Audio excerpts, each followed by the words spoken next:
तो ये अमृतसर की लड़की की स्टोरी है सर। तो क्या था कि कॉलेज के थ्रू प्लेसमेंट हो गई उसकी लड़की की, और ठीक थी, एकेडमिक्स में अच्छी थी, नंबर वगैरह लेने में। एंड हुई जैसे प्लेसमेंट तो दिल्ली होगी प्लेसमेंट, अमृतसर से पेरेंट्स छोड़ के आ गए दिल्ली। तो भाई अब एकदम से ऑल ऑफ अ सडन ना माहौल चेंज हो गया लड़की का। पंजाब में थोड़ा माहौल अलग है, खास करके बॉर्डर एरियाज, अमृतसर में माहौल बिल्कुल ही अलग है, और दिल्ली में बिल्कुल अलग है। दिल्ली में बिना मतलब बुलाते नहीं एक दूसरे को लोग, है ना। वहाँ थोड़ी वार्मथ ज़्यादा है अमृतसर में, हालांकि बाद में बिल्कुल सेम हो जाती हैं चीज़ें, बंदा यूज टू हो जाता है, बट उतने टाइम में ना वो फेडअप हो गई, वो अकेली पड़ गई बहुत ज़्यादा। और वैसे भी उसको पीछे से पंगा देने के लिए फ्रेंड्स भी थी उसकी। वो बोली कि सेम पैकेज में यहीं जॉब मिल रही थी अमृतसर में, कि तू पागल है, तू दिल्ली चली गई। तो क्या होता है ना, एक जगह 2-3 सहेलियाँ हो और एक जगह बंदी अकेली हो, तो वो डिस्ट्रैक्ट कर लेती है उसको बोल बोल के। तो वो रात को फ़ोन कर देती थी अक्सर उसको कि हम तो बैठे हैं, चिल मार रहे हैं, तू वहाँ बैठी है, घसाई करवा रही है अपनी, ये फाइनली इसने क्या करा, इसका मन लगना होगा बंद। तो फाइनली इसने फ़ोन करा अपनी फ्रेंड को कि मैं आ रही हूँ, और वो बोली कि आजा, तू अपने पापा को बोल दे, तेरे को ले आएंगे। कहती नहीं, मैं घर नहीं बताऊँगी, क्योंकि मेरे घर वालों ने ये कहा है कि यहाँ पे ना जॉब बेशक तेरे को ज़्यादा पैसे की मिल जाए, बट जो एडवांसमेंट है ना, जो आप for the sake of future जो आगे जाके तेरी जॉब स्विच होगी, वो दिल्ली जैसी कोई मतलब है नहीं, एक्सपोजर नहीं मिलेगा दिल्ली जैसा ऑब्वियसली। तो वो बोली कि हम यही, मैं घर पे नहीं रहूँगी, मुझे घर नहीं रहना, क्योंकि होता ही है लड़कियों को कि भाई पहले 12th करी, फिर डिग्री करी, घर रह के, सेम सिटी की डिग्री थी। तो सर वो वापस आई, उन्होंने अमृतसर की ना लॉरेंस रोड पे कुछ टाउनशिप बनी थी, वहाँ फ्लैट, वो लड़कियों के, उनमें से एक लड़की को बोली कि तू मेरी रूममेट बन जा।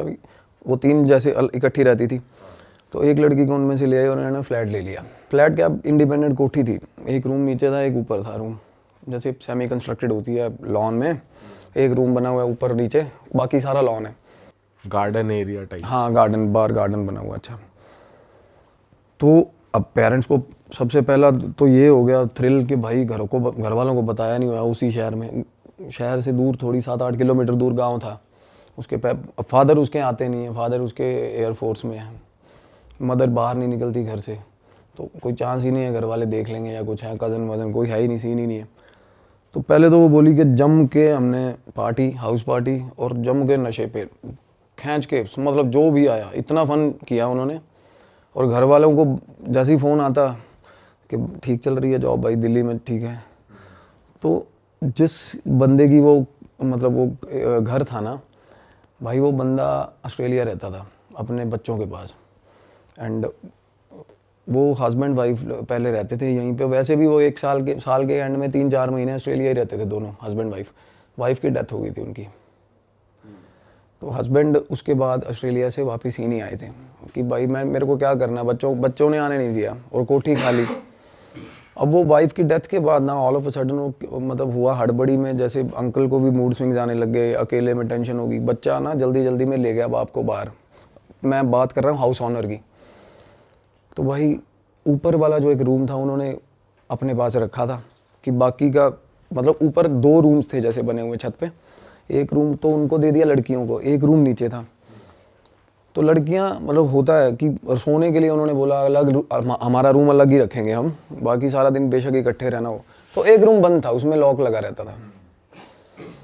तो भाई दोनों लड़कियां रहने लगी वहाँ पे। तो वो बोली कि मैं जैसे वहाँ शुरू करा ना, मेरे को अजीब सी सैडनेस होती थी वहाँ। तो एक तो सबसे पहले क्या हुआ, सिम्टम आए कि उसका घर वालों से कनेक्ट बिल्कुल ही टूट गया, अवॉइड करने लगी घर वालों के कॉल्स। सबसे बड़ी चीज़ यहाँ पे ये होती है ट्रिगर के, माँ बाप से अगर हम किसी भी तरह का गैप रखते हैं ना, सबसे पहला ऑरा में डेंट ये आता है हमारे, सच में आता है। क्योंकि माँ बाप की जो दुआएं होती है ना, एक तो माँ बाप को आइडिया रहे ना कि हम क्या कर रहे हैं, तो देखना उस चीज़ में हम तरक्की भी करेंगे, सब कुछ होगा, ये आजमा के देखना ये बातें। अगर माँ बाप को अंदेशा हो कि साला बेशक स्मगलिंग ही कर रहा हो, बट पता हो ना उनको, तो स्मगलिंग भी ठीक चलेगी। हमें ये भी होगा कि सच्ची बात है, हमें ये भी होगा कि भाई कल पता तो है घर वालों को, कहीं पकड़ा धरा गया साला छुड़वा तो लेंगे। ये थोड़ा घर वालों को पता दिल्ली है, यहाँ साला अमृतसर कांड हो गया, घर वाले पहले तो इसको पकड़ के पहले लेंगे, तू कर क्या रहा है यहाँ पे, सच क्यों नहीं बताया। हाँ, तो और आप ऐसे ही बंदे का गलत चलता है ऐसे। सच में ये डेंट होता है बहुत बड़ा, झूठ। और माँ बाप की अगर आप कहने में नहीं होना तो वैसे ही दिक्कत होती है बंदे को। तो उसके बाद ना ये कह रही है कि मैंने ऑल ऑफ अ सडन घर वालों का फ़ोन ही उठाना बंद कर दिया भाई। फिर क्या हुआ, फाइनली वो लड़की जो ऊपर रहने आई थी वो डिच कर गई, मतलब कि मेरा नहीं बन रहा यहाँ पे रहने का। अब भाई उसने लड़की को फ़ोन करा कि तू ऐसे, वो आई एक दिन ऑफिस से और बोली कि वो सामान उठा के चली गई, ऑल्टरनेट शिफ्ट थी। वो बोली सामान क्यों उठा लिया, कहती मैं नहीं रहूँगी वहाँ पे। कहती तू क्यों नहीं रहेगी भाई वहाँ पे, तेरे चक्करों में मैंने ले लिया ऊपर का भी सारा पोर्शन ये वो। कहती नहीं मुझे डर लगता है वहाँ पे। डर डर किस चीज़ का लगता है। वो लड़की ने बताया, कहती मैं रात को ना 1-2 बजे मेरे को ऊपर के रूम में ना बिल्कुल सारी छत लगती है और सामने वो रूम है जो बंद रखा हुआ है। तो सर बंद रूम के बाहर ताला लगा हुआ है और बंद रूम के अंदर से नॉक आ रहा है दरवाजे पे, रात को 2-2:30 बजे। और लड़की को जैसे आवाज़ आई कि ठक ठक हो रही है, बट मेरे दरवाजे पे नहीं हो रही। वो उठ के बाहर आई, दरवाज़ा खोला ना उसने, तो उसने जैसे नज़र मारी सामने वाले दरवाजे के अंदर से ठक ठक हो रही है भाई, और बंद रूम के अंदर से। तो वो फ्रीक्ड आउट हो गई। वो बोली, उसने इतनी बात बताई उसको कि मेरे को डर लगता है, मेरे को वहम आता है। अभी तक ना सिर्फ उसी लड़की को पता था कि ऊपर में क्या है क्या नहीं, सीन मतलब वो क्या डर किस चीज़ के साथ एसोसिएटेड है ये किसी को नहीं पता था। तो वो बोली कि नहीं ये अजीब बहाना है यार तुम। उसके बाद ना वो अकेली हुई तो और ज़्यादा डरने लगी वो। अब भाई एक दिन वो बैठी थी नीचे जो एरिया जो क्या लिविंग एरिया में टीवी देख रही थी और वो बोली मैं नूडल्स बना के आई हूँ, नूडल्स रखे हुए हैं, मेरे पास वो फ़ोटो है मैं शेयर कर दूँगा। भाई नूडल्स से जो ताज़े गरम गरम बने हुए नूडल्स से जो धुआं उठ रहा है ना, और धुएं में इतनी हॉरिबल फोटोज शेप्स बन रही हैं ना, इतनी डरावनी शेप्स बनने लगी। उसको तब पहले लगा कि नहीं ऐसा कुछ, दूसरी तीसरी बार उसने नोटिस किया प्रॉपर फेस बना हुआ, तो वो डर गई, सहम गई। उसके बाद ना वो बोली एक ऑफिस में मेरे साथ एक लड़की होती थी और उसको ऑफिस में कोई बुलाता नहीं था, और पता चला रात को वहाँ पीजी से उसको निकालने बोल दिया। और कहती वो मेरे ऑल ऑफ ए सडन मेरे रूम घर पे आ गई, एक और लड़की आगे सामान लेके आ गई कि मेरे को रहने के लिए दे दे घर। तो वो बोली कि ऊपर है रूम खाली तू रह ले। कहती वो लड़की थोड़ी अलग तरह की थी। जैसे ही वो रहने आई ना, कहती और ज़्यादा चीज़ें ख़राब हो गई, शुरू मतलब और हरकतें शुरू हो गई। तो पता चला भाई साहब वो लड़की के ना फ्रेंड्स आए हुए थे ऊपर वाली के, ऑल्टरनेट शिफ्ट थी, तो फ्रेंड आए हुए थे वापसी पे। फ्रेंड ने क्या किया, ताला तोड़ लिया कमरे का ऊपर भाई, जिस कमरे के अंदर से नॉक हो रहा था। अब ताला तोड़ लिया तो वो तो रह के चले गए फ्रेंड्स। उसके बाद ना ये बोली कि मेरे 2-3 बार ना मेरे फ्रेंड्स आए, उनमें से एक फ्रेंड है वो बहुत ज़्यादा इनटू गॉड, बहुत ज़्यादा। वो बोल रहा है कि भाई ये घर गलत है तेरा, या तू जल्दी से जल्दी शिफ्ट कर ले। वो कहती उसने फ्रेंड को बोला कि मेरे को बता के ना, नहीं ये बहुत गलत है, यहाँ पे बहुत दबाव पड़ रहा है, इस घर में प्रॉब्लम है कोई ना कोई। और वो फ्रेंड की वर्डिंग ये थी कि ऊपर से ना कोई आवाज़ लगा रहा है मेरे को, ऊपर छत से आवाज़ आती थी। आवाज़ क्या आती थी, निक नेम कोई बोलता था, जैसे कुछ चिंटू मिंटू कुछ भी बोलता होगा, मैं वो नाम नहीं लूँगा। और किसी आंटी की कॉन्टीन्यूज ना दोपहर को आवाज़ आती थी भाई 3 बार, उस मतलब अंदर लॉबी एरिया में। काम वाली से उसने पूछा कि आंटी ऐसे ऐसे करके यहाँ पे दिक्कत है। कहती दिक्कत नहीं, अब तुम गलत किया, वो तेरी सहेली ने कहती ऊपर का रूम खोल दिया और आंटी के कपड़े पड़े हुए थे, जिन आंटी की वो डेथ हुई थी ना, उसके कपड़े पड़े हुए थे वहाँ पे। वो कपड़े छेड़े होंगे उन्होंने, उसने लड़की ने। तो वो बिल्कुल सहम गई। वो बोली उसके बाद ना वो लड़की को बोली कि तूने ऐसे ऐसे करके भाई अलमारी क्यों छेड़ी आंटी की। काम वाली कह रही है, काम वाली ने बता दिया कि उस लड़की ने, मैं उस रूम की सफाई करने गई थी ना, तो आंटी के कपड़े बिखरे हुए थे भाई। उसने भगवान जाने क्या कुछ उठाने के लिए हाथ मारा हो, पता नहीं क्या ही फैंटेसाइज हुई, कपड़े पहन के देख रही हो या व्हाटएवर, ये नहीं पता था। बोले कि कपड़ों के साथ छेड़खानी हुई है आंटी के सामान के साथ। और काम वाली बोल रही, कहती उस कमरे में आज तक मैंने सफाई नहीं करी, और ये बोल रही थी कि आंटी इस कमरे की ना सफाई करके ताला लगा देना, क्योंकि उसके फ्रेंड्स आके रुके थे रात को कि ताला लगा दूंगी, किसी को शक नहीं होगा। पर इतने में शक क्या होना था, तो वो तो आंटी निकल गई, आ गई वहाँ से बाहर कमरे में से। तो इन दोनों की हुई भाई लड़ाई उस रात कि तूने वो रूम खोला कैसे। तो वो ना उसका हाथ पकड़ के उसको ले आई बाहर निकल के, तू यहाँ ना तो रेंट दे रही है यहाँ पे, और भाई एक्सेस तू सारे घर का, और फ्रेंड भी आ रहे तेरे, और तू कमरे भी खोल रही है। तो ना वो लड़की कहती मैं ऊपर से उसको पकड़ के, हाथ पकड़ के नीचे ला रही थी सीढ़ियों में। और वो ठीक ठाक मतलब हैवी बिल्ड लड़की है जिसकी मैं बात कर रहा हूँ, और वो जो ऊपर वाली लड़की थी वो हल्की सी है। जैसे हम किसी को लेके आ रहे हैं ठीक, और एकदम से फोर्स लगाना शुरू कर दिया उसने लड़की ने। तो वो पीछे देख रही है, कहती नीचे आ जा। हाँ वो बोली नीचे आ जा। कहती मैं क्या कर रही हूँ, कहती नीचे आ जा। कहती मेरा पूरा जोर लगा हुआ है छक्के, और वो नीचे नहीं आ रही लड़की, पिछले वो बीच में, मतलब उसको ऐसे कहती मेरे को पीछे कोई खींच रहा है, वो लड़की एकदम से चीखना शुरू होगी भाई। बीच वाली। हाँ, एकदम से बीच वाली लड़की कहती मुझे पीछे कोई खींच रहा है। वो बोली भाई ड्रामे ना कर, एकदम नीचे आ जा। नहीं कहती मेरे को खींच रहा है। अब इसने ना ये सिर्फ कंफर्मेशन लेने के लिए कि इसको खींच रहा है, इसने ना ढीला छोड़ा इसको, लड़की को। भाई जैसे ही हाथ छोड़ा ना, वो लड़की सीधा ऊपर घिसटती गई सीढ़ियों में, सीधा ही ऊपर की तरफ, सीधा ऊपर की तरफ भाई। ड्रैग होती हुई बंदा सीढ़ियों से नीचे आता है, वो ऊपर की तरफ मतलब गई लड़की, और वो चीखे मार रही है, कहती बचा ले बचा ले बचा ले मेरे को। अब हुआ क्या, उसके बाद वो नीचे आ गई, इसने अपने फ्रेंड को फ़ोन कर दिया किसी को कि ऐसे ऐसे करके दिक्कत हो गई है मेरे को, कि मेरे को इस लड़की को बाहर निकालना है, और मेरे को नहीं पता क्या ड्रामा हो रहा है। वो लड़की ऊपर की तरफ गई है कहती सीढ़ियों में। वो फ्रेंड भी नहीं माना ये बात। तो उसने बोला कि तो सुबह ना ठीक, अभी मत करो ऐसे लड़ाई, वो भी लड़की है, रात को रूम से बाहर निकालेगी तो उसको कहाँ रूम लेगी, तो सुबह बात कर लेंगे इसको ऑफिस में। तो भाई जैसे ही वो सुबह सुबह उठी, वो बोली मैं नहाने गई हूँ, ऑफिस जाना था, नहाने के लिए गई हूँ। और मेरे को जैसे ही मैं नहाने गई ना, वो जाल था भाई पीछे वॉशरूम में, और जाल के ऊपर वाला अभी फ्लोर है, वो जाल समझ रहे हो ना, जैसे जाल लगा होता है, तो जाल में उसको आवाज़ आई है कि ऊपर वॉशरूम में ना 2 लोग हैं बात कर रहे हैं भाई दोपहर को। और क्या बात कर रहे हैं? कोई मतलब विस्पर हो रहा है, कुछ फुसफुसा रहे हैं 2 लोग।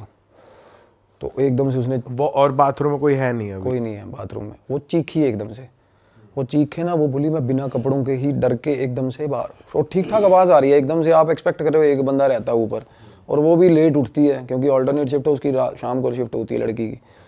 तो एकदम से 2 लोगों की आवाज़ आ रही है ऊपर।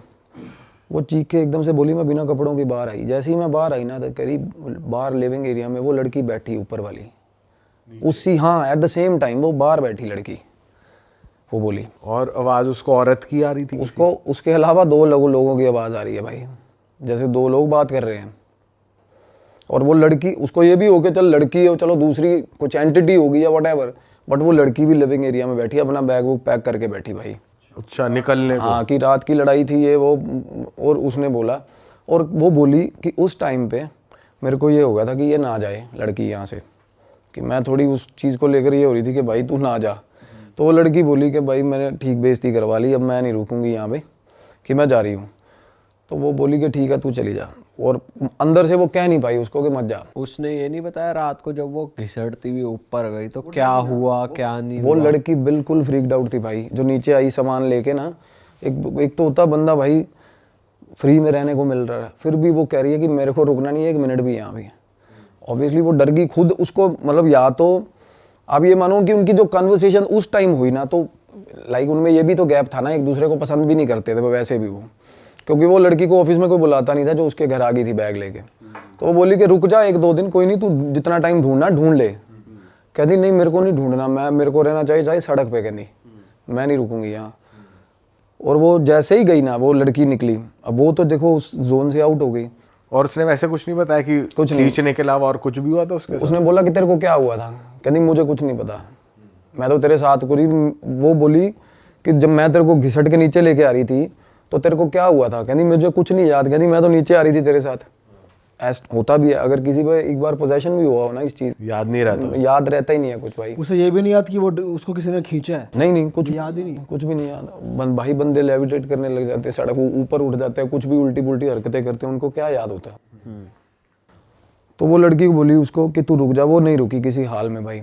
तो वो बाहर सी ऑफ करके ना उसको अंदर आ गई। जैसे ही अंदर आई ना, जैसे ही उसने गेट खोला, चमाट उसके, जैसे ही गेट खोला भाई उसको खींच के चमाट उसके, हाँ, और गेट बंद हो गया भाई। और घर में घूपन दे रहा है, वो फोटोज में दिखाऊंगा ना, वो देखोगे ना, ऑल टाइम वहाँ पे जितनी मर्जी ट्यूबलाइट जला लो, वो अंधेरा रहता है वहाँ उस घर में, अंधेरा रहता है उस घर में, बिल्कुल अंधेरा, जितनी मर्जी लाइट जला लो। ऐसा इस तरीके का घर घिरा हुआ सब बनते हैं ना, कुछ घर ऐसे होते हैं। तो बोली जैसे ही मैं अंदर आई हूँ ना, मेरे को ऐसा होगा कि उसके बाद ना ऐसा लगा कि सीढ़ियों में कोई चीज़, मतलब ऐसा हुआ, एक बार लगा उसको थप्पड़ मारा तो सीढ़ियों में कोई चढ़ के ऊपर चला गया, प्रॉपर दिख रहा है उसे? हाँ। और उसके बाद उसने सोचा कि मैं अपने पेरेंट्स को बता देती हूँ कि ये मसला बढ़ गया है। उसने कमरे वमरे को चेक नहीं किया जाके, या तो ताला वाला? वो ऊपर नहीं चढ़ी, वो लड़की ऊपर नहीं चढ़ी भाई। पड़ोसी भी उसको कुछ कहना चाह रहे थे लड़की को, वो कह रही जब हम बाहर, मैं कहती थोड़ा अवॉइड करती हूँ क्योंकि मेरे पेरेंट्स सेम सिटी के हैं, तो मैं बाहर बात नहीं करना चाह रही थी उससे, लड़की से, दूसरी वाली से। बट पड़ोसी उसको बुलाना चाह रहे थे उस दिन से ही भाई पड़ोस का बंदा उनका बोल रहा है कि भाई रात को छत पे लगातार 2-2.5 घंटे ना, जो टेरेस होता है ना, टेरेस पे एक लेडी रोज 2-2.5 घंटे टेरेस पे लेडी खड़ी रहती है एक, और ओल्ड एज लेडी भाई 45 से 50 साल की, और पड़ोसी नया आया, उसको भी आइडिया नहीं था कि वो, अदरवाइज तो जानते हैं पड़ोसी एक दूसरे को। वो बोला भाई तो उसको पूछा कि वो आंटी है, पड़ोसी से बात हुई कहती मेरी कि आंटी तूने देखी हुई है? कहना हम तो खुद नए आए हैं, बट भाई 50 साल की एक लेडी है और बाल बहुत लंबे हैं, नंगे, कहना नंगे पाँव, मैंने ये भी देखा, कहना एकदम छत पे चढ़ के ना, मतलब प्रॉपर जैसे नीचे गली में देखा, छत पे चढ़ के आगे देख रहे वो वही खड़ी है सामने ही, बड़े बड़े पाँव हैं नंगे, और बाल ऐसे खुले हुए, आंखें ऐसी जैसे बहुत ज़्यादा रो के, मतलब आई, और डार्क पूरी काले रंग की, और पैर सीधे, ऐसा नहीं कि उल्टे? नहीं नहीं ऐसा कुछ नहीं, उल्टे उल्टे नहीं। उनको जो बंदे ने बताया तो वो लड़की और ज़्यादा डर गई, तो वो काम वाली ने बोला उसको, कह दी तू ना किसी को ऐसे, वो कह रही मैं रूम छोड़ूंगी, तो काम वाली कह रही है कि तू ऐसे मत छोड़ रूम, कि तू अगर तू इस वहम में हो ना कि रूम छोड़ने से तेरा हल हो जाएगा, तो हल नहीं होगा, तो थोड़ा बहुत सोच के किसी से इलाज करवा के अपना, कि यहाँ का कुछ, यहाँ अंकल को बता। तो उन्होंने ना, उसने लड़की ने अंकल को फ़ोन करा, जो बंदा जिसका घर था। हाँ, तो अंकल से बात हुई, वो बोला कि बेटा मैं आऊँगा, उस 10-12 दिन बाद के आने की बात कर रहा था, कि आप ना थोड़ा अभी रुक जाओ वहीं पे। कहती मैं उस तरीके से उतनी सिवेरिटी में उसको कन्विंस नहीं कर सकी, मतलब उसने एक एज एन ऑर्डर बोल दी ये बात कि अभी 10-12 दिन तो रुक जा वहाँ पे तू। पर वो बोली कि भैया 10-12 दिन जो मेरे साथ हुआ ना भाई, उसके बाद वो आंटी का प्रेत था उस घर में भाई। और वो बोली कि रात को ना मैं उसी एरिया में, जो लिविंग एरिया ना, कहती बहुत देर तक वहीं रहती थी, क्योंकि मेरे रूम में उससे भी ज़्यादा डार्कनेस होती थी, तो मैं ना वहाँ पे काउच था एक, वहाँ बैठी रहती थी डर के मारे, और टीवी चलता था पूरी रात, टीवी चल रहा? बिल्कुल पूरी रात टीवी चल रहा, और टीवी के सामने अगर सो गई ना, अगर जैसे बंदा टेढ़ा हो जाता टीवी देखता देखता, मतलब इंटेंशन से नहीं सो रहा मैं, बट बिल्कुल हेल्पलेस हो गया, जैसे बंदा लुढ़क गया, हाँ। इतनी नींद नैप ले ली, बस ले ली भाई। घर आती है ना, अपने फ्रेंड्स की मिन्नतें करती है कि मेरे साथ कोई चलो, कोई आ नहीं रहा, उसकी बातें सुन के, नहीं भाई हम नहीं जा रहे। तो तब तक क्लाइमैक्स आया नहीं था। अब टीवी सामने, ऐसे टीवी चल रहा है, इस तरफ पीछे तरफ सीढ़ियाँ हैं भाई, वो आज सिंगल जैसे अंदर ही घर की सीढ़ियाँ घूमती है ना, तो भाई टीवी चल रहा था, टीवी पे ना परछाई आई भाई पीछे, मतलब सीढ़ियाँ दिखती हैं टीवी से, चलते टीवी के बीच में क्या बोली कि मेरे को ऐसे दिखा कोई नीचे उतर के आ रहा है पीछे सीढ़ियों से भाई, बंद, बाहर से घर बंद है, अंदर रिफ्लेक्शन दिख हाँ, प्रॉपर ऐसे कि कोई पीछे आ रहा है सीढ़ियों में, और आधी सीढ़ियों तक आ गई भाई वो आधी सीढ़ियों तक आ गई, इसकी हिम्मत नहीं हुई पीछे देखने की, लड़की बोली मेरी, और उसके बाद आवाज़ मारी उसने, वही मैं बता रहा था मिंटू, ऐसे प्यारे तरीके से, मतलब कहती बिल्कुल प्रॉपर मेरे को आवाज़ सुनी, और बड़ी देर तक कहती मैं कांपने लग गई, ऐसे कांप रही हूँ, कहती मैं टीवी में ही देख रही हूँ। थोड़ी देर बाद ऊपर चढ़ गई वो, उसके बाद कहती मैं वहीं बैठी रही, फिर मैंने पुलिस वाले को फ़ोन किया कहती, और वहाँ पे आसपास ही पुलिस चौकी है कहती, और पुलिस वाला इतना सारा पुलिस वाला आगे और टांका भेड़ रहा है, वो बोल रही है कि कहती सर यहाँ पे मैं अकेली हूँ, ऐसे ऐसे सो एंड सो, जो बात पुलिस वाला बोला मैं आके सो जाता हूँ वहाँ पे।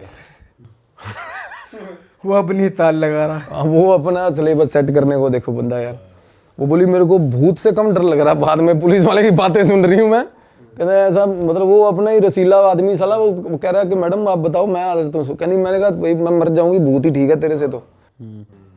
वो बोली पुलिस भी ऐसी उसको मतलब हेल्प सी कर रही थी, उसने अपने फ्रेंड्स को फ़ोन किया, फिर फ्रेंड्स भी बोले यार इतनी और टाइमिंग में कि तू सो जा ना, तू क्यों टीवी देख। कहती उस टाइम पे मैं कांच तोड़ के, गिलास कांच के उनके ऊपर नाचने लग जाती थी, बोली हंसती थी रोती थी, हाँ, और बिल्कुल थॉट्स उसके हिंडर हो गए थे, बिल्कुल पॉजेस हो जाती थी वो। हाँ, I will show you the messages. और वो मीनवाइल उसको बीच बीच में जो धक्के आ रहे थे ना वो पोजेशन के, क्योंकि जब आपका आई कांटेक्ट हो जाता है ना इन चीज़ों से, तो समझ लो आपके ऑरा में बहुत बुरी तरह इंटरवीन करती तो जैसे कांच के ऊपर नाचती हुई थी, तो घाव उसके रहते थे बाद तक या हट जाते थे?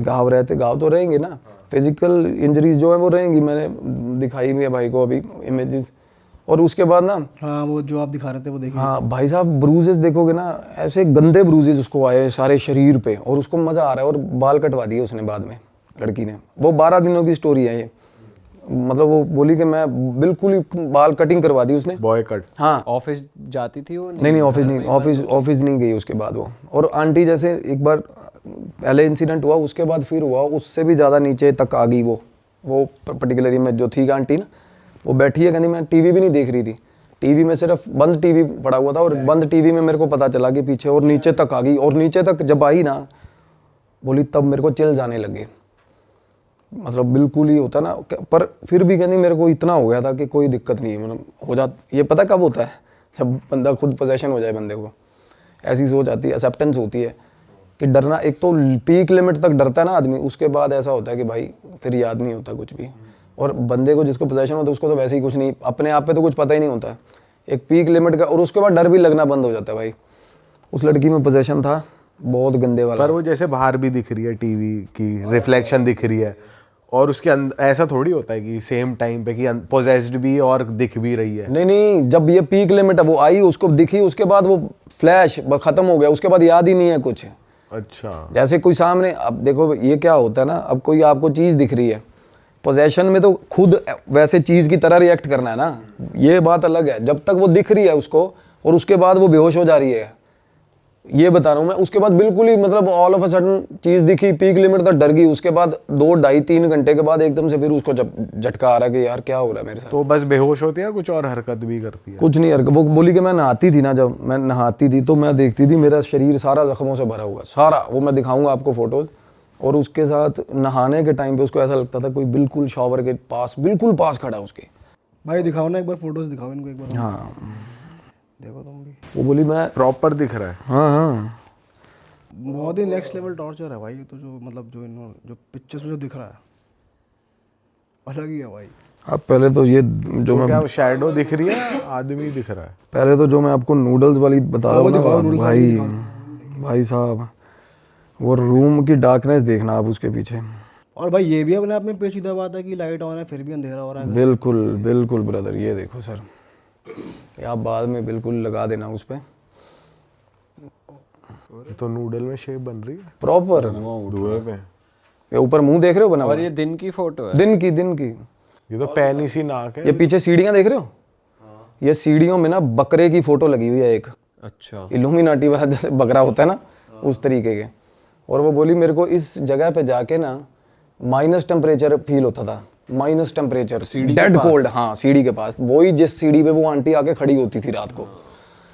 और दिखाता हूँ मैं, नूडल्स वाली एक बार। हाँ जी हाँ जी, भाई वो दिखाओ शावर वाली। हाँ हाँ वो दिखा रहा हूँ।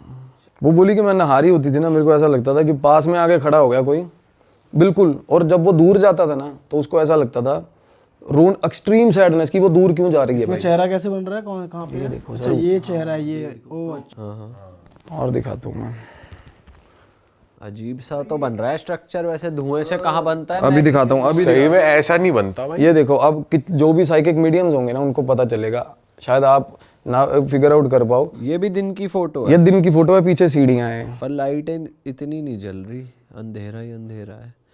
तो यहाँ पे क्या हो रहा है? ये पीछे जो सीढ़ियाँ हैं ना, हाँ हाँ, ये एरिया बहुत इन्फेक्टेड है, ये बहुत इन्फेक्टेड एरिया इससे ऊपर ऊपर जहाँ है। ये इमेज आप दिखाओगे ना बड़े भाई तो आपको रिवर्ट आएंगे इस इमेज के, डेफिनेटली आएंगे भाई जितने साइकिक मीडियम ये देख रहे हैं, यहाँ पे स्क्रीन पे फोटो आ रही है, आप देख के एग्जामिन करो जरा। बहुत कमेंट भयंकर। भी कर देना। हाँ भाई तो लग रहा है थोड़ा डिम लाइट जहाँ होती है। हाँ, और अपने घर वालों को वो बोल रही है मैं गुरु द्वारा बिल्कुल वॉकिंग डिस्टेंस पे है, और भाई साहब जा नहीं पा रही। ये वाला जो स्टेयर्स है, ये स्टेयर केस है ना, मैं हमेशा बताता हूँ ना स्टेयर केस में, पहले एपिसोड में बताया था ना मैंने पॉडकास्ट में, हाँ कि ये हमेशा ये चीज़ें रहती हैं स्टेयर केस में, तो स्टेयर केस में ही थी। ये बता रही है मेरे को यहाँ पे एक बड़ी अजीब सी पेंटिंग है। फाइनल वो जो जब वो शावर ले रही थी ना, ब्रूजेस दिखाओ भाई। श्योर, और इसमें से ना कुछ मैं आपको इमेजेस, आपको तो सारी दिखा देता हूँ बट कुछ इमेजेस वो आप देख लो। एक मिनट यार, ऐसा कैसे हो सकता बिल्कुल हो सकता है। है? मैगी के धुएं में शेप। मैगी, अरे वो तो मैसेजेस देने कैसे भी देती हैं वो चीज़ें, वो मीडियम वो मैसेजेस देंगे, वो कभी इलेक्ट्रिसिटी फ्लिकर करेगी, कभी कुछ होगा कभी कुछ होगा। सर ये ना जो सारी इमेजेस है ना, वो ऐसे मतलब सजेस्ट नहीं कर रही थी कि सारी इमेजेस कुछ लगा देना, वो कुछ कुछ इसमें से जो स्पेसिफिकली वो मैं आपको बता दूंगा, आगे कर लेना इसको ऐसे। हाँ ये तो भाई बिल्कुल ऐसे है जैसे बाइक से गिर Proper, जाए बंदा, proper। इतनी तगड़ी खरोचे। सर पे भी लगी हुई है, मैं और दिखाता हूँ आपको, ये पता कैसा हुआ है, ये हाँ हाँ हाँ पर लगे उसके ही रहे कांच हाँ, के। ये वाली इमेज है ना, ये इमेज है ना, इसमें पता क्या हुआ है, वो जब तीसरी बार लास्ट दिन कह रही अंकल से बात हो गई थी, 2-3 दिन के बाद कह रहे थे मैं आना है। चलो स्टोरी पे ही कंटिन्यू करते वही कंटिन्यू कर रहा हूँ। हैं। 12 दिन अभी कौन से दिन पे पहुंचे हम? मतलब 3-4 दिन रह गए थे, घर छोड़ने की आस हो रही थी, तो बीच बीच में उसको ये भी होता कि मुझे जाना नहीं है यहाँ से। अच्छा एज एन आंटी वो होता है ना, मेरा घर है, समझ रहे हो, पोजेशन इस तरीके का भी उस पर। तो उसके दिमाग में ये एक बार भी नहीं आ रहा कि घर वालों को बता? नहीं, घर वालों को बताया ही नहीं उसने, घर वालों को तब तक बताया ही नहीं उसने, क्योंकि और इतनी ज़्यादा चीज़ें डिजास्टरस मोड पे चली जाती है ना जब भाई, तो एक तो होता है कि पहले अपना झूठ एक्सपोज करना घर पे, बट उस झूठ के कारण कॉन्सिक्वेंसेज जो हो गए हैं ना, वो बड़ी अजीब बात होती है भाई, वो बताना, समझ रहे हो। तो चलो जैसा भी अगले का थॉट प्रोसेस, अगली का जो होता है, मैं बता देता उसी वक्त, पहली बार मतलब बता देता मैं तो ये भी सोच रहा हूँ घर वाले भी कैसे हैं जो अभी तक ढूंढ ही नहीं रहे लड़की। भाई। ढूंढना क्या उनको, उनके मतलब तो दिल्ली है वो तो भाई फिर भी फोन नहीं उठा रही, कोई बात नहीं हो रही, कोई कुछ नहीं हो रही, घर से दूर है, घर वाले दोस्तों को फोन करते हैं, किसी को। एंड मैं ना प्रॉपर मैं बताऊं, मैं बिलीव करता हूँ उस पर, क्योंकि मैंने उससे बात करी ना लड़की से, तो उसकी बात एकदम से वो बोली कि मैं आपके सामने आके बैठूंगी, आप जब आसन पे बैठोगे ना आपको पता चल जाएगा। और ऐसा होता है भाई, मेरे सामने ना कोई बंदा, कोई इन्फेक्टेड बंदा या जिसके साथ कुछ भी हुआ है ना, उसके इंसिडेंट आते मैं बता दूंगा, मेरे सामने बिठाओगे उसको, अगर उसके साथ पोजेशन हुआ है तो किस तरीके का हुआ है, कैसा हुआ है, किस तरीके के उसके थॉट्स पास्ट में हुआ है। बिल्कुल एस्ट्रल गाइड्स यही बताते हैं आप हमें। आज वो बिल्कुल ठीक है, चाहे वो ठीक है। अब एक बंदे से मेरी बात हो रही है, उसकी हीलिंग करने जाना है मुझे गुड़गांव में, बहुत बहुत अच्छी फैमिली है भाई। अब मैं क्या ही बताऊँ आपको, वो बॉडी बिल्डिंग के चक्कर में जो स्टीरॉयडल इंजेक्शंस नहीं लगाते लड़के, भाई आप डर जाओगे। 2 बेस्ट फ्रेंड्स थे, दोनों ने इंजेक्शन लगाया प्री वर्कआउट का, एक टपक गया भाई। अब मैं ध्यान पे था, अब उस लड़के का, मैं वो कह रहा हूँ अगर वो इस चीज़ को अलाउ करेगा ना, तो वो, मैं चाहता हूँ वो आए कमेंट करे वीडियो पे कि मैं वो बंदा, इसमें कुछ बैड, इसमें गलत नहीं है, मैंने उसकी पुष्टि करी है। फ़ोन आते ही पहली बात मैंने उसको ये बोली थी, मैं कहा भाई मनजिंदर कौन है, विकासपुरी का। कहता सर क्या बात कर रहे हो आप, वो बिल्कुल ही मतलब फटे हाल। मैं कहा भाई फलाना इंजेक्शन है विकासपुरी का, तेरे को बड़ी बड़ी क्या क्या बुलाता था बंदा। उसने तब बाद में मेरे को बताया कि मेरे साथ ऐसा हुआ था। वो क्या चल रहा है पता, वो उसकी परछाई उसके साथ चल रही है तब से, दोस्त की मरने के बाद से उस दोस्त के साथ। हाँ बिल्कुल साथ चल रही है उसके। और वो चाहता क्या, वो एंटिटी कुछ नहीं चाहता, कुछ नहीं चाहता, वो दोस्ती है उसकी, एक एनर्जी, वो मिस करता है उसको, वो मिस करता है उसको, तो वो याद करता है उसको, ऐसे ही होता है। अब तभी तो कहते हैं हमारे घर वाले कि कोई मर जाए भाई ज़्यादा रो मत, क्योंकि एनर्जी तो वही रहती है ना, सस्टेन करती है। अगर आप रो रहे हो तो उनका मन, दिल दुखेगा, वो जाते ही नहीं है, वो स्टक हो जाते हैं, क्योंकि हमारी चॉइस होती है। ये कोई धक्के से पकड़ के थोड़ा ना कोई लाइट में दे देता है हमें मरने के बाद, हमारी चॉइस है, हमने जाना या नहीं जाना। लाइट आएगी, हर किसी के लिए आती है। फिर बाद में ये लोगों की लाइट्स ढूंढते हैं, आईसीयूज़ में, ट्रांसफार्मर में जाएंगे, या एम्बुलेंस के साथ लटक लटक के। सबसे ज़्यादा प्रेत होते हैं एम्बुलेंस पे चढ़े हुए, 400-400 प्रेत, 500-500 प्रेत एम्बुलेंस के ऊपर बैठे हो जाते हैं, क्योंकि उन्हें पता है कि ये जा रही है, इसमें से बंदा मरेगा, उसके लिए लाइट आएगी, हम भी घुस जाएंगे उसमें। सच्ची बात है ये, बिल्कुल सच्ची बात है भाई। अच्छा, ये थोड़ी कंडीशन ऐसे ही होता है। हॉस्पिटल के आईसीयूज़ में देखना, भगवान ना करे हमारा कोई रिलेटिव एडमिट होगा, आप जाके देखना, इतनी गंदी सैडनेस आएगी ना, आप बैठे होगे ना वहाँ पे, आपको ऐसा लगेगा फॉर द वाइल कि मर जाएं यार, कुछ नहीं रखा ज़िंदगी में, कि कभी भी कुछ भी बीमारी हो जाती है बंदे को। क्यों पता क्यों? क्योंकि तब सबसे ज़्यादा नेगेटिव एनर्जीज होती हैं आसपास। उनको ये होता है आईसीयू है, 2-2, 5-5 मिनट बाद बंदा टपक रहा है, तो लाइट आएगी, मैं भी चला जाऊँगा। तो ऐसा था सिस्टम भाई। किसी भी साइकिक मीडियम, किसी तगड़े से तगड़े बंदे से पूछ लेना ये बात, आपको बिल्कुल वैलिडेट करके बताएगा कि सबसे ज़्यादा एनर्जीज, गंदी एनर्जीज कहाँ होती हैं, negative energies. ICUs, transformer, water bodies, चौक होते हैं, चौकों में एक्सीडेंट होते हैं सबसे ज़्यादा। कोई मरा, उसकी लाइट आई, ऐसा होता नहीं किसी की लाइट में कोई घुस जाए। तो वो लड़की ने क्या किया भाई, फाइनली उसका पीछा किया उस चीज़ का, आंटी का। वो आई, सीढ़ियों से आवाज़ मारा, ऊपर चढ़ गई और वो पीछे पीछे चली गई भाई। तो पोजेशन में गई या जानबूझ के गई? जानबूझ के नहीं, वो होश हवास में थी। अब होता ना कि आज देखती हूँ कौन डराता है मेरे को। फाइनली ऐसा स्ट्रेंथ आ गई। स्ट्रेंथ ऐसे वो मैं कह तो रहा हूँ, घर पे रूम में ही बाल काट लिए थे उसने अपने।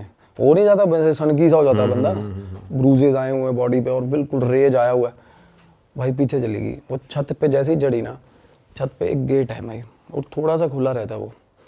कह रही है मेरे घर की एक तो टैप्स जितनी मर्जी टाइटली बंद कर लो, अपने आप पानी आता है उनमें, जो कि बड़ा गलत साइन होता है। और एक सबसे ऊपर वाला गेट, चाहे 70 बार उसको कुंडी लगा दो भाई, वो खुल जाएगा। सीढ़ियों से जो अटैच है। बोली मैं ऊपर गई तो गेट थोड़ा सा खुला था, मैंने पूरा खोल दिया गेट। जैसे ही उसने पूरा गेट खोला ना भाई, सामने से 7 फुट की चीज़, बिल्कुल आंटी, बिल्कुल ही आंटी, ऐसे लाइट, ऐसे बिल्कुल ऐसे आंटी की बॉडी ऐसे शेप बनी हुई, खुले बाल भाई, और बड़ी, इतनी बड़ी बड़ी आंखें, जैसा कि उसने मेरे को बताया, कहती बिल्कुल मेरे सामने आ गई, बिल्कुल ऐसे ही गेट के पीछे खड़ी थी। और एकदम से वो लड़की क्या हुआ, डरी, जब पीछे सीढ़ियाँ थी, उसने संभलते ना वो होता है सीढ़ियों को पकड़ने के लिए सब रेलिंग पकड़ ली, रेलिंग पकड़ी ना जब उसने, तो उसको ऐसा लगा कि किसी ने भाई उसको हंटर मारा ऊपर से। उसके बाद आंटी की वो दिखनी बंद हुई ना, जैसी उसको ऊपर से किसी ने ऐसा हंटर मारा, और ऐसा लगा कि मेरा दिल ना हंटर से निकाल के बाहर खींच लिया किसी ने, कह दी मेरे को ये फील आई, और वहीं फेंट होगी वो, बोली सीढ़ियों में। उसके बाद कहती मैंने ये चीज़ करने से पहले अपने एक फ्रेंड को फ़ोन किया था कि आज मैं नहीं, या ये नहीं, ऐसे नहीं वैसे नहीं। तो फ्रेंड ने ये बोला था कि सन की मत बन, मैं आ रहा हूँ। तो भाई वो फेंट हुई है ना जब, तो फाइनली उसकी आँख खुली है हॉस्पिटल में, बंदी की। तो फ्रेंड उसका आ गया था तब तक। तो भाई पड़ोसी क्या बोल रहे हैं, आसपास वाले क्या बोल रहे हैं कि ये लड़की पागल हो चुकी है। पहले यहाँ पे हमें कोई और चीज़ दिखती थी खड़ी हुई, आजकल ये लड़की दिखती है खड़ी हुई 2-2 घंटे 3-3 घंटे, वही लड़की भाई, उस आंटी की तरह। हाँ, वो बोली मेरे फ्रेंड के साथ इतनी गंदी मतलब कम्युनिकेशन फाइट, वर्बल फाइट हुई कि मेरा फ्रेंड मुझे बता रहा है कि पड़ोसी ये चीज़ें रिपोर्ट कर रहे हैं कि भाई आंटी के कपड़े पहन के लड़की, बॉय कट वाली लड़की घूम रही है छत पे, और इतनी पागल हो गई। अब लड़की के साथ देखो भाई क्या क्या फ्लैशेस हो रहे हैं भाई। और वो बोली मैं सारी रात घर के चक्कर मारती रहती थी भाई, हर कमरा मुझे पसंद आने। अब बीच बीच में उसकी चैट पढ़ना, आप सोचो कि क्या चल रहा है साला। कहती मुझे वो हर कमरा उस घर का पसंद आने लग गया था, जैसे एक खुद अपना एक औरत ने घर नहीं बनाया होता भाई, है ना। और भाई वो, अब लास्ट सुनो क्या हुआ। अब उसका फ्रेंड आया तो वो बोला मैंने इसको उठाया ना, जब वो फेंट हुई थी भाई, फ्रेंड ने आके उठाया तो पहली बात क्या बोली उसने फ्रेंड को, कहनी मिंटू आ गया तू। अच्छा, वो निकनेम से बुला रही है। हाँ भाई, सुनाई दी। वो कहना मिंटू क्या, कहना मैं सिमरन हूँ। कहती सिमरन नहीं, तू मेरा मिंटू है। अपने फ्रेंड के मुंह पे हाथ फेर के बोल रही है।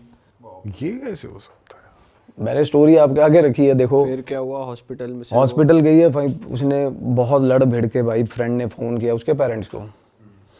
उसके फादर लड़की के थोड़े स्ट्रिक्ट हैं, थोड़ा कम्युनिकेशन गैप रहा ही होगा, जब भी तो इतना ज़्यादा वो हो गया था भाई। आजकल बच्चे बता देते हैं पेरेंट्स को, यार फन करने जा रहा हूँ, नाइट आउट पे जा रहा हूँ, जो भी है। तो फादर उसके रूठे हुए हैं, बहुत टाइम से रूठे हुए, बात नहीं करते। जॉब बिल्कुल छुड़वा दी है। कहती बोली मैं आई ना जब, तो 1-1.5 महीने तक घर रही ना, तो पहले तो मैं कमरे से बाहर नहीं निकली, क्योंकि मैंने आके तब एनालाइज़ किया था कि मैं शीशा जब देखा था मैंने कि मैं क्या बन गई हूँ। और 1 महीने तक उनका इलाज चला, स्पिरिचुअली भी चला। उनका बहुत बड़े उनकी ऑथराइजेशन नहीं है शायद नाम लेने का, उसने मेरे को जो बताया, मैं उनका नाम नहीं ले सकता, बहुत बड़े साइकिक मीडियम है जिन्होंने इलाज किया उसका। लास्ट टाइम हमने यार बहुत ऐसे जो इंडिया की बहुत फेमस जगहें हैं वहाँ के आपके एक्सपीरियंसेस लिए थे। इस बार कुछ और हैं अपने पास जो लास्ट टाइम नहीं बच गया था, कवर भाई नहीं बचे तो बहुत सारे हैं लेकिन अभी एक रिसेंटली मैं यूपी में ही हूँ, मतलब यूपी में ज़्यादा होता है मुझे ऐसा लगता है। हर बार मैं यूपी में, मतलब वैसे तो मैं ऑल ओवर इंडिया ट्रैवल करता हूँ और करता भी हूँ इन्वेस्टिगेशन, बट यूपी में थोड़ा सा मेरे लिए ईजी हो जाता है क्योंकि वहाँ मेरे सोर्स स्ट्रॉन्ग है। और यूपी में एक स्पेसिफिक प्लेस नहीं, हर जगह ऑल ओवर यूपी में। तो क्या है, मेरे को इन्वेस्टिगेशन करने में प्रॉब्लम नहीं होती, तो वहाँ सपोर्ट रहता है मेरे को। तो भाई वहाँ पे ना एक फर्रुखाबाद, और आपने ये कन्नौज सुना होगा, कन्नौज के राजा भी थे ऐसे करके। भाई ये स्टोरी आई थिंक 3-4 साल पुरानी है। वहाँ पे एक बस थी, मतलब वो इंडिया का सेकंड रोड एक्सीडेंट है सबसे बड़ा, और पहला मेरे हिसाब से शायद साउथ साइड में हुआ था और सेकंड हुआ था यूपी के अंदर। वहाँ पे एक बस थी भाई, वो बस ट्रैवल कर रही थी फर्रुखाबाद से जयपुर की तरफ। प्राइवेट बस थी वो, डबल डेकर बस थी। तो सर्दी का काफ़ी ज़्यादा वहाँ पे इफ़ेक्ट पड़ रहा था, कोहरा वोरा बहुत ज़्यादा हो रहा था। तो और आपको पता ही है हाईवे पे बस खाली जगह मिलती है, बस वाले गाड़ी भगाने लग जाते हैं। तो भाई वो बस काफ़ी तेज़ चल रही थी, स्पीड में थी, सामने से ट्रक आ रहा था, वो दोनों आपस में टकराए। और ये जगह मैं आपको बताता हूँ, ये एग्जैक्ट एक घुलैया जगह पड़ती है। कन्नौज के पास, छिबरामऊ और कन्नौज के पास एक घुलई एक जगह है, और वहाँ पे काफ़ी ज़्यादा फेमस है वो जगह भी, क्योंकि वहाँ पे एक राजा भी है, वो उसकी वजह से फेमस है, वो भी मैं आपको बताऊँगा आपको आगे। तो वहाँ पे जब वो बस आपस में टकराई भाई, तो बस में आई थिंक 84-85 लोग थे, डबल डेकर बस थी, उसमें फैमिलीज़ थी, न्यूली मैरिड कपल थे, बच्चे थे, बूढ़े थे, हर तरीके के लोग थे।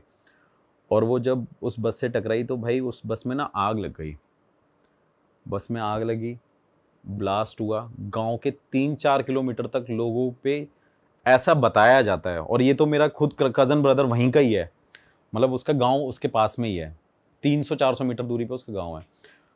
तो ऐसा बताया जाता है कि वहाँ पे 3-4 किलोमीटर तक वो आवाज़ें आ रही थी, चीखने चिल्लाने की, इतना शोर था और ब्लास्ट की आवाज़ें आ रही थी। तो भाई वो जब बस जली वहाँ पे, तो उस जलने में जितने भी लोग थे भाई वहाँ पे, उसके अंदर भाई जैसे कैंडल नहीं जलती मोम की तरह, वो पिघल रहे थे, पिघल रहे थे। बच्चे खिड़की से लटके हुए थे, उनके सर से ना, मतलब आप समझ लो वो मोम की तरह पिघल रहे हैं। ऐसा कोई इंसान नहीं था गांव का जिन्होंने वहाँ पे बचाने की कोशिश नहीं करी। मेरा कज़न ब्रदर भी इंक्लूडेड था वहाँ पे, उनको बचाने की कोशिश कर रहे थे, लेकिन इतनी आग थी वहाँ पे। और रीज़न क्या था? फॉग था, टकरा गई। जो ट्रक था उसमें राशन का सामान था, उसमें ऑयल था जो रिफाइंड होता ही होता है, तो उसने और ज़्यादा आग पकड़ ली। आपको मैं उसकी स्टोरीज़ भी शेयर करूँगा, फ़ोटोज़ शेयर करूँगा। तो भाई आप देखना वहाँ पे ना, मतलब वो मोस्टली सारे लोग जल गए।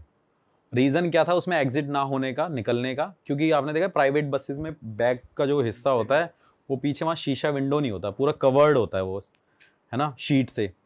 और ये वाले जो डोर होते हैं वोल्वो बसेस में, इसमें सारे ऑटोमेटिक होते हैं, वो बटन से ही खुलते हैं। तो वहाँ पे एग्जिट का कोई पॉइंट नहीं था, और डबल डेकर बस तो वैसे ही थी, तो निकल नहीं सकते थे। तो भाई उसमें इतने लोगों की डेथ हो गई। डेथ होने के बाद मोदी जी ने, योगी जी ने, राहुल गांधी जी ने, सब ने ट्वीट भी किया था, और काफ़ी लोग, योगी जी वहाँ पे पहुँचे भी थे, बहुत सारे लोगों ने वहाँ पे ट्वीट किया था आत्मा की शांति के लिए। तो फिर भाई वो मेरे भाई ने मेरे को जगह बताई कि ऐसी ऐसी यहाँ पे एक कहानी हुई है। ऑल्दो मैंने देखी थी, लेकिन कभी ऐसा सोचा नहीं था मैं वहाँ पे जाऊँगा। भाई मैं वहाँ पे पहुँचा रात को। रात में पहुँचने के बाद मैंने वहाँ के लोगों से इंट्रोडक्शन लिया उनका कि भाई आप यहाँ पे थे, कि आपने क्या यहाँ पे नोटिस किया था? कह रहे लोग ऐसे ऐसे जल रहे थे, ये है वो है। और उसके बाद हम सीधा पॉइंट पे आते हैं कि भाई वहाँ पे वो बस खड़ी रही जहाँ पे वो जली थी, उस हाईवे पे। किसी ने हिम्मत नहीं करी उसको हटाने की। पुलिस वालों ने नहीं बस हटाई, वो लोकल लोगों ने नहीं हटाई, किसी ने नहीं हटाई। जितने भी क्रेन वाले थे वो मना कर रहे थे। नेक्स्ट डे, क्योंकि उस रात में जब वो बस जली, नेक्स्ट डे सुबह वहाँ पे एक्सीडेंट होने लग गए उस रोड पे।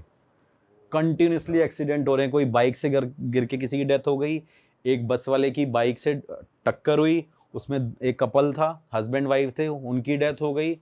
तो भाई वो नेक्स्ट डे मॉर्निंग में वो सब होने लग गया वहाँ पे, विद इन 400-500 मीटर के अंदर।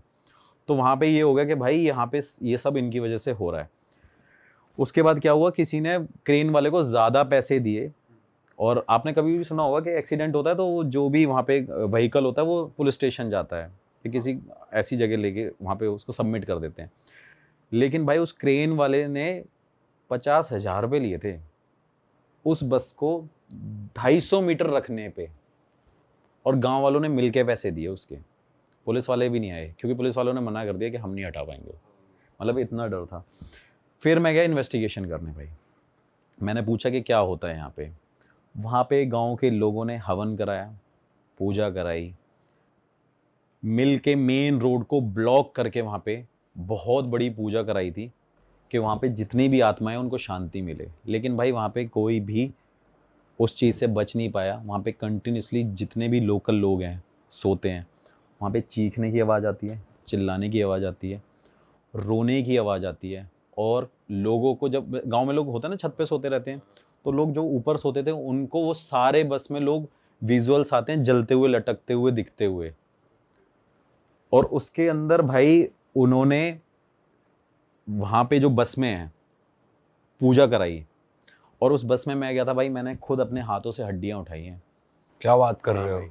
उसमें इतनी एशेज है ना, इतनी राख है, उस पूरी बस के अंदर हड्डियां अभी तक पड़ी हुई हैं, अभी तक। और वो बस कहाँ पे खड़ी हुई है? किसी रैंडम मैदान में? हाँ, रैंडम जगह पे 250 मीटर दूरी पे ही है।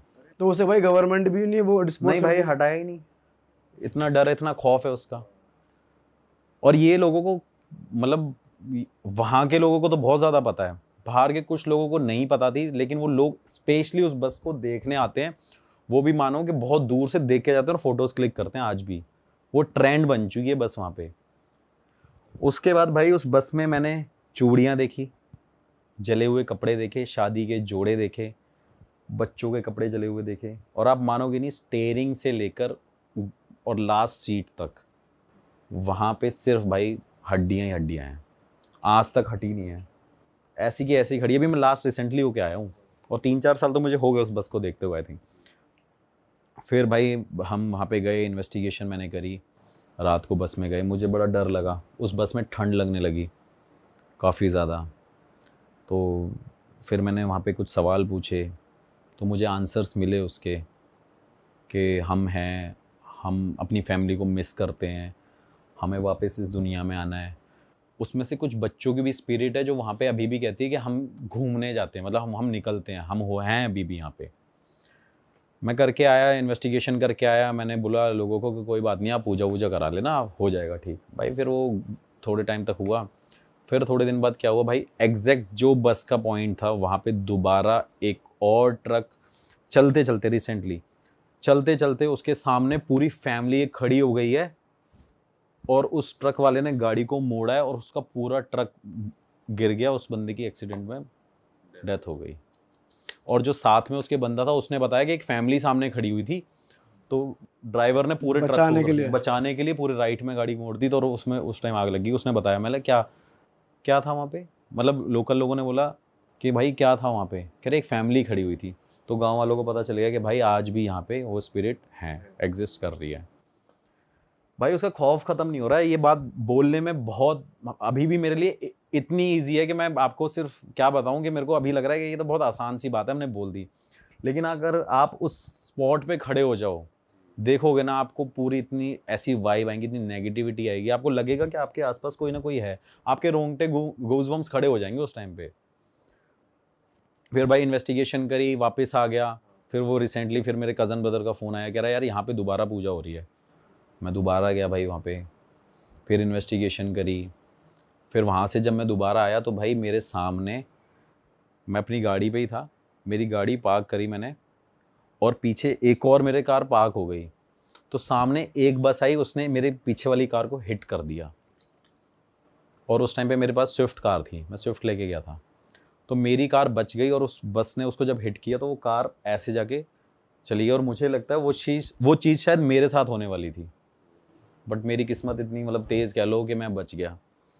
फिर भाई मैं दोबारा वहाँ पे नेक्स्ट डे पूजा वूजा हुई, मैं भी उसका पार्ट हुआ कि चलो यार पूजा हो रही है, हम देखते हैं कि सब कुछ नॉर्मल हो जाएगा।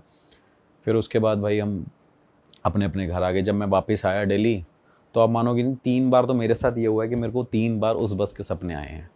अच्छा। हाँ, कि वो बस में कोई आवाज़ मार रहा है, वो बस जलती हुई मुझे नज़र आ रही है, और उस बस को लोग जो उस टाइम पे बचा रहे हैं, वो वाले विजुअल मेरे सामने आ रहे हैं। मतलब कई टाइम बाद आया है, ऐसा नहीं है कि मैं आज उन्हें आया नेक्स्ट डे मेरे साथ ये होने लग गया, हफ्ते भर बाद ये चीज़ होने लग गया। हाँ, रैंडम होने लग गया।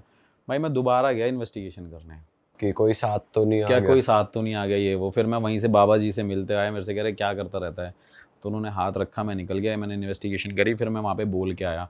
फिर जो मैंने इन्वेस्टिगेशन में पूछा कि क्या मैं यहाँ पे पूजा करा सकता हूँ, तो मुझे वहाँ पे रिस्पॉन्ड मिला, क्योंकि वहाँ पे एक्चुअली उनको अभी तक शांति नहीं मिली भाई। फिर दोबारा भी मैं बोल के आया हूँ, वहाँ पे मैंने पूजा करानी है, और अभी तक वहाँ पे ये हो रहा है कि लोगों को डेली कुछ ना कुछ भगते हुए नज़र आ रहा है, कोई ना कोई daily accident, daily 1-2 accident fixed हैं भाई वहाँ पे।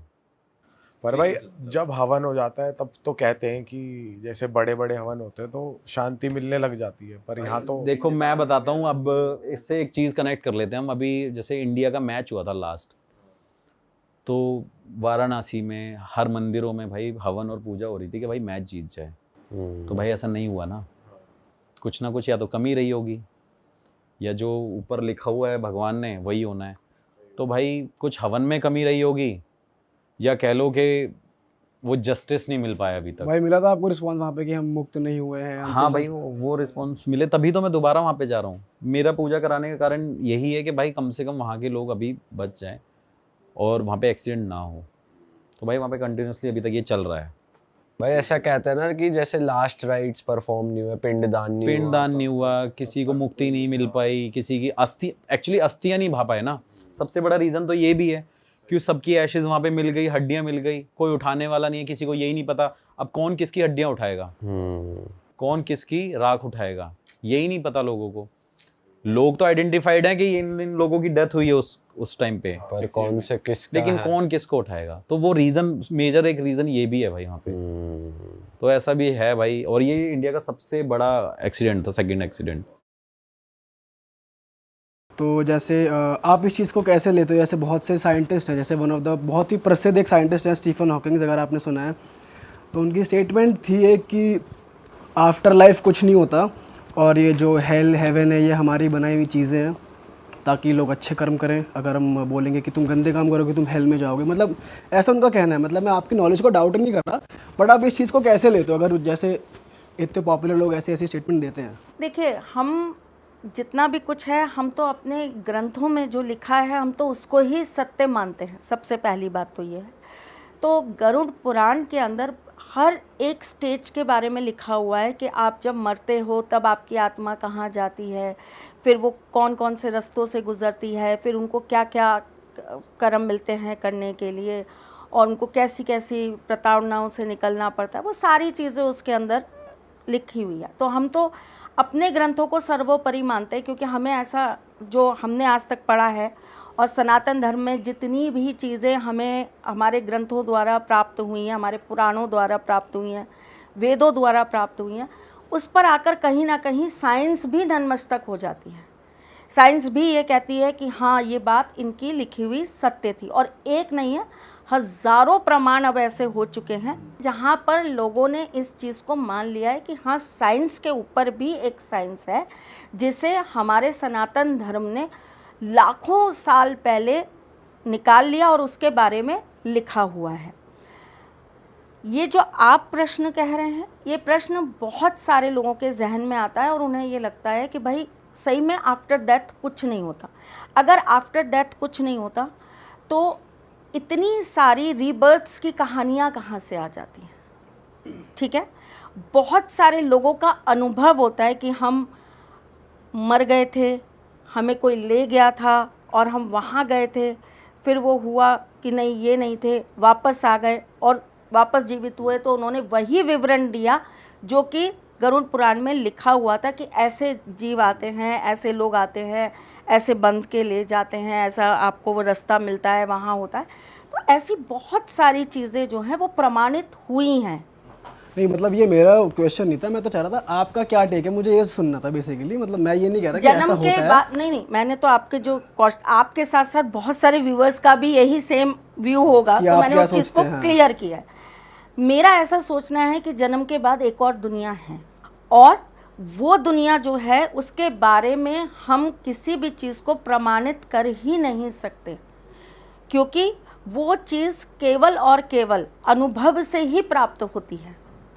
आप अगर जन्म के मृत्यु के बाद अगर ये कहें कि भाई मृत्यु के बाद इंसान जो है वो भूत योनि में नहीं जाता, प्रेत योनि में नहीं जाता, तो अनगिनत ऐसे लोग हैं जिनके ऊपर ऐसी बाधाएं आई हैं, जिन्होंने इस चीज़ को अपने जीवन के अंदर सहा है, अनुभव किया। तो वो क्या था, वो कैसे हो गया, वो चीज़ उनके साथ कहाँ से आ गई? और रीज़न जब ढूंढा जाता है तो रीज़न वही निकलते हैं जो ऑलरेडी हमारे शास्त्रों के अंदर लिखे होते हैं कि ये कर्म करा होगा तभी ये चीज़ आपके साथ में आ गई है। मैम वैसे अगर कोई जैसे अभी हम घूमने गए थे बाहर, तो अभी हम वहाँ पर हमारे माइंड में ऐसे क्वेश्चन आते हैं, इनके ऊपर कोई एस्ट्रोलॉजिकल रेमेडीज़ करी जाए तो क्या इन पे इफेक्ट करेगा क्या? सिंस वो हमारा धर्म फॉलो नहीं करते, उनके अपने धर्म और कल्चर चल रहे हैं। उनके अपने तरह की रेमेडीज़ होती हैं, वो अपने तरह की रेमेडीज़ करते हैं। अच्छा, अगर हम लोग अगर उनकी डेट ऑफ बर्थ जानकर उनकी हमने कुंडली बना फिर दी वो और हमारी चीज़ें फॉलो उनको करना चाहिए ना, वो हमारी चीज़ें फॉलो करेंगे तब वो चीज़ उनको लगेगी। अगर कोई उनके ग्रह बाय चांस खराब निकले या नक्षत्र कुछ भी खराब निकला और उनको हमने सो एंड सो रेमेडी दे दी, उन्होंने कर भी ली, बट वो हमारा कल्चर फॉलो नहीं करते या हमारा धर्म, तो वो चीज़ उनको नहीं लगेगी, नहीं लगेगी। उनको हमारी कुछ चीज़ों को मानना ही पड़ेगा। जैसे अगर हमने कोई रेमेडी दी है कि आपको 21 दिन ये कार्य करना है, तो 21 दिन के उस कार्य को करने के लिए आपको वो नियम फॉलो करने पड़ेंगे, चाहे आपने पूर्वार्ध में वो चीज़ ना करी हो। आप बहुत मांस भी खा रहे हो, आप अंडा भी खा रहे हो, आप शराब भी पी रहे हो, आपने बहुत गंदे कर्म भी करे हैं, लेकिन अगर आप वो रेमेडी करने जा रहे हो तो आपको पश्चाताप करना पड़ेगा। पहले एक टाइम का आपको पश्चाताप करना पड़ेगा अपने उन कर्मों को लेकर। हम भी तो करते हैं, हम ब्राह्मण हैं, हमसे भी जाने अनजाने में बहुत सारे अनेकों पाप हो जाते हैं। हमारे यहाँ जो ये व्रत वाला जो नियम बना था या कॉन्सेप्ट बना था व्रत का, ये कोई मनोकामना सिद्धियों के लिए थोड़े ना बना था कि ये व्रत रखोगे तो ये मनोकामना सिद्ध हो जाएगी, ये व्रत रखोगे तो तुम्हारी ये हो जाएगा, ये व्रत रखोगे तुम्हारी ये चीज़। ये तो समय के साथ चीज़ें बदलने लग गई और हम ही लोग कह देते हैं अच्छा एकादशी व्रत रख लो, आपकी ये इच्छा पूर्ण हो जाएगा। हाँ। ये एक तरीके से पश्चाताप के लिए तिथियां दी गई थी कि हम ना चाहते हुए भी अपने मन वचन कर्म से कोई ना कोई गलती या कोई ना कोई गलत अरिष्ट कर ही देते हैं। उसके लिए अगर हम एकादशी व्रत कर लेते हैं तो हमारे उन पापों से हमको मुक्ति मिल जाती है। सपोज़ करिए अगर हमारे पाप की क्वांटिटी 40% है, एक नॉर्मल न्यूमरोलॉजी में बता रही हूँ आपको, अगर हमारे पाप की जो क्वांटिटी है वो 40% है, तो एकादशी का व्रत रखने से आप वो 40% पापों से मुक्त हो जाओगे। आप द्वादशी का व्रत रखोगे तो आप 30% पापों से मुक्त हो जाओगे। आप पूर्णिमा का व्रत रखोगे तो आप 60% पापों से मुक्त हो जाओगे। अगर आप मंगलवार का व्रत करते हो तो मंगल ग्रह तो आपका बाद में ठीक हो रहा है या नहीं हो रहा है वो बाद की बात है। अगर आप मंगलवार को सपोज़ करिए, आप जैसे बहुत सारे लोगों के क्वेश्चंस आते हैं, मैम आप मना करते हो मंगलवार को नाखून मत काटो, मैम आप मना करते हो कि मंगलवार के दिन आप जो है दाढ़ी मत बनाओ। अगर हमने कर लिया, मजबूरी है, ऑफिस जाना है, ये कर लिया वो कर लिया, तो क्या करें? तो ये समस्या तो हमारे बुजुर्गों को भी आती थी, हमारे पुराने लोगों को भी आती थी। उनके पश्चाताप के लिए उन्होंने एक तिथि, एक वार निश्चित कर रखा था कि ये 7 बार का ये व्रत उठा लेंगे, 7 बार ये व्रत कर लेंगे तो हमारा ये जो पाप है इसका पश्चाताप हो जाएगा। सनातन धर्म के अंदर किसी को भूखा रखना, किसी को प्यासा रखना, किसी के साथ किसी भी तरह का कोई भी ऐसा कृत करना कोई बहुत अच्छी बात नहीं मानी गई है। ये सारी चीज़ें कहीं ना कहीं बहुत सोच समझकर 10 चीज़ों को जोड़कर तब करने के लिए कहा गया है। उसके अंदर ये भी एक चीज़ जोड़ी है कि आपने जो भी पूर्वार्ध के अंदर कर्म करे हैं उनका आप पश्चाताप करिए ही करिए। जैसे मैं आपको बताती हूँ, अभी ये 4 माह का पक्ष जो चालू होगा, ये ऐसे 4 माह आते हैं जिसमें पश्चाताप करने के लिए विविध तरह की पद्धतियाँ अपनाई जाती हैं। और ये प्रमुख 4 महीने होते हैं, जब देव सो रहे होते हैं तब ये 4 प्रमुख मंथ होते हैं हमारे पास में, जिसके अंदर हम अलग अलग तरीक़ों से अपने करे हुए साल भर के, पिछले साल भर के जितने भी जाने में किया, अनजाने में किया, सोच कर किया, कह कर किया, गुस्से में आके किसी को गाली बक दी, कोई ज़बरदस्ती आपकी गाड़ी के बगल में से निकल गया तो आपने उसको कुछ बुरा कह दिया, कैसे भी मन वचन कर्म से आपने किसी के लिए कुछ बुरा किया, तो आपने उस पश्चाताप को करके, कोई चीज़ त्याग के, किसी चीज़ का संकल्प लेके, कोई चीज़ आपने ये सोची कि मैं ये पाठ करूँगा तो नियम करना पड़ेगा। नियम करेंगे तो अपने आप उस चीज़ से मुक्त हो जाएंगे। जैसे मैं आपको एक छोटी सी घटना बताती हूँ अपने ही जीवन की। हमारे यहाँ पे जगन्नाथ जी की सेवा होती है, तो हम हर साल जगन्नाथपुरी जाते हैं और वहाँ जाकर हम उनका अभिषेक वगैरह करते हैं और दर्शन वर्शन करके हम 5 दिन वहीं रहते हैं। हमारा एक अपना विधि है, हम उसी से उनका पूजन करके वापस उनको अपने यहाँ पुनः लाकर स्थापित करते हैं। तो हम जगन्नाथ जी गए हुए थे और जब हमें वापस आना था तो हमारी फ़्लाइट का कुछ टाइम बाकी था, तो हमें किसी ने बोला कि आप ना ऐसा करिए, वो बीच पर वहाँ चले जाइए, वो शुद्ध शाकाहारी भोजनालय है, वहाँ पर जाकर आप खाना वाना खा लीजिए और फिर जब आपको जाना होगा तो आप फ़ोन कर दीजिएगा, हम आपको टैक्सी भेज देंगे। हमने कहा ठीक है। हम उस रेस्टोरेंट में गए तो वहाँ पर रिसेप्शन पे ही जगन्नाथ जी की बड़ी सारी मूर्तियाँ लगी हुई, दिया जल रहा, धूप बत्ती जल रही, तो हमें लगा सही में वैष्णव ही होगा, भगवान बैठा रखे हैं, सब कुछ शुद्धता के साथ होगा। हमने उनको जाकर बोला भैया वैष्णव है ना? बोले हाँ बिल्कुल वैष्णव है। भैया बिल्कुल सात्विक है? बिल्कुल सात्विक है। भैया कोई प्याज लहसुन वाला काम भी नहीं है? नहीं भैया बिल्कुल नहीं है, आपको जैसा चाहिए वैसा ही आपको खाना मिलेगा। ठीक है, हमने खाना ऑर्डर कर दिया। हमारे जस्ट बगल में एक कपल बैठा हुआ था, उसका व्रत था, तो उन्होंने बोला कि हमारा भी व्रत है, आप आराम से, क्योंकि वो वहीं के लोकल थे, तो उनको ऐसा लगा हम परेशान हो रहे हैं, तो उन्होंने हमें बोला कि नहीं नहीं आप बैठ जाइए, हमारा भी व्रत है, हम भी इसीलिए यहाँ खाना खाने आए कि यहाँ पे सात्विक खाना मिलता है। हमने कहा ठीक है, हम बैठ गए। 10 मिनट बाद हमारे पीछे वाली सीट पर कोई आकर बैठा और उन्होंने जो है आकर उनको बिरयानी ऑर्डर किया कि बिरयानी चाहिए करके। हमारे खाने आने में थोड़ा सा समय था, हम लोग बैठे हुए थे, उनका खाना पहले सर्व हो गया और वो जो कपल था उनका खाना सर्व हो गया। वो बिरयानी जब वो खाने लगे तो सामने हमारे बिल्कुल आफ्ताब बैठा हुआ था, तो आफ्ताब ने देखा और बोला मैम उठो। मैंने कहा क्या हुआ? बोला मैम आप यहाँ से चलो। मैंने कहा हुआ क्या ये तो बता। तो इसके सर थोड़ा सा गुस्से, क्यों मैम को कहाँ लेके जाना है तुझे? मैम चलो कर रहे हो, क्या हो गया?